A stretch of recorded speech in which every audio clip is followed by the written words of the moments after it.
सर्दियों की मौसम चल रही है और हर एक के घर में कुछ ना कुछ पौष्टिक खाना बन रहा है, क्योंकि ऐसा माना जाता है कि हम सर्दियों की मौसम में जो भी कुछ खाते हैं वो साल भर हमारी इम्यूनिटी इससे बनी रहती है। इसीलिए सेहत से भरपूर खाना सर्दियों में ज़्यादा खाया जाता है। और साथ साथ हर एक के घर में आजकल गोंद की सुखड़ी, गोंद का हलवा, गोंद की राब, ऐसा सब कुछ बन रहा है। लेकिन काफ़ी घरों में ऐसी दिक्कत देखने को मिलती है कि बच्चे या परिवार के सदस्य गोंद का कुछ खाना नहीं खाते, क्योंकि गोंद सेहत से भरपूर है लेकिन साथ साथ उसका स्वाद किसी को अच्छा नहीं लगता।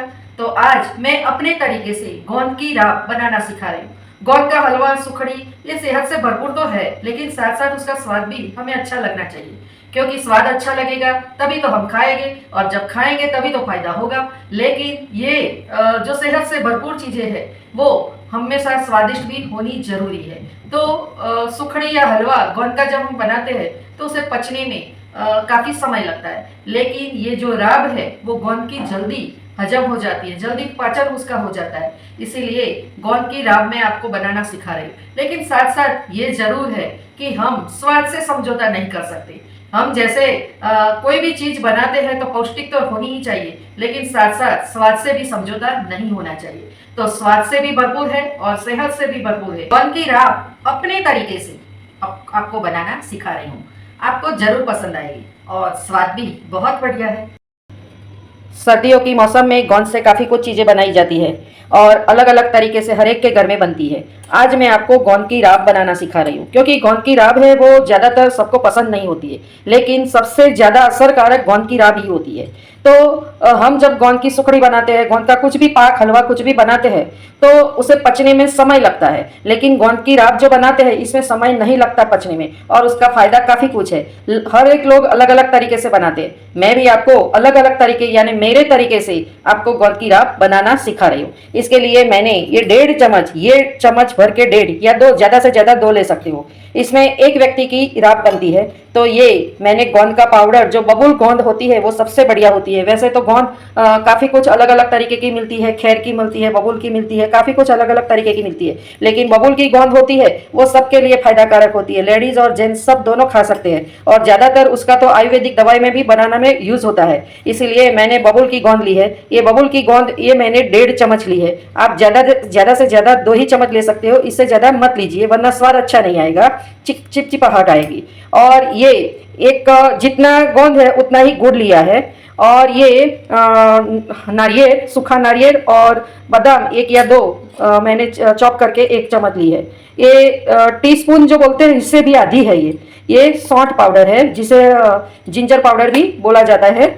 और ये पिपरी मूल का पाउडर है, ये इससे भी आधा लिया है मैंने, ये है इससे भी आधा लिया है। ये चम्मच का माप है, आपको टीस्पून का माप लेना है। और ये है गेहूं का आटा, ये भी आधा चम्मच लिया है और 1 चम्मच घी लिया है। चलो हमें गोंद की राब कैसे बनानी है, क्योंकि राब सब बनाते हैं लेकिन राब को बनाने का तरीका अलग अलग होता है। और साथ साथ ये भी होता है कि हमें हर चीज पौष्टिक भी चाहिए और स्वादिष्ट भी चाहिए। तो क्योंकि स्वादिष्ट नहीं होगी तो घर के सब उसे नहीं खाएंगे और पौष्टिक नहीं होगी तो बनाने का कोई फायदा नहीं है। तो आज मैं आपको गोंद की राब बहुत इजी तरीके से और पौष्टिक के साथ साथ स्वादिष्ट भी होना जरूरी है। तो ये दोनों तरीके संभाल के मैंने ये गोंद की राब आपको सिखा रही हूँ। सबसे पहला एक पतीली में मैंने गरम करने के लिए रख दिया है और इसमें ये घी डाल रही हूँ। आपको घी ज़्यादा नहीं डालना है, सिर्फ उसका जो माप लिया है उससे ज़्यादा नहीं डालना है, क्योंकि घी ज़्यादा होगा तो हमें मुंह में आएगा पीने में। अब इसमें ये मैंने जो आटे का माप दिया था वही आटा भर के इसे धीमी आंच पे सेक रही हूँ, क्योंकि ये जल्दी सीख जाएगा, कोई ज़्यादा है नहीं। ये आटा हमारा रोस्ट हो चुका है। अब ये गोंद का पाउडर है वो मैं डाल रही हूँ। पाउडर डालने के बाद मैं पानी डाल रही हूँ 1 ग्लास। ये बहुत बड़ा ग्लास नहीं है, 200-250 ग्राम वाला ग्लास है, इतना मैं पानी डाल रही हूँ। क्योंकि हमें आधी चम्मच ही लेना है, ज़्यादा नहीं लेना है। अब इसमें मैं ये जो 1 चम्मच गुड़ है वो डाल रही हूँ और साथ ये सौंठ पाउडर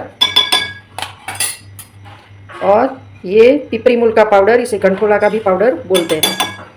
अब इसे अच्छे से धीमी आंच पे, ज़्यादा हमें गैस की आंच बड़ी नहीं रखनी है, धीमी आंच पे 10 मिनट, 5 मिनट कम से कम, ज़्यादा से ज़्यादा 10 मिनट, क्योंकि इसका जो पतलापन है वो कितना चाहिए वो मैं आपको बता रही हूँ।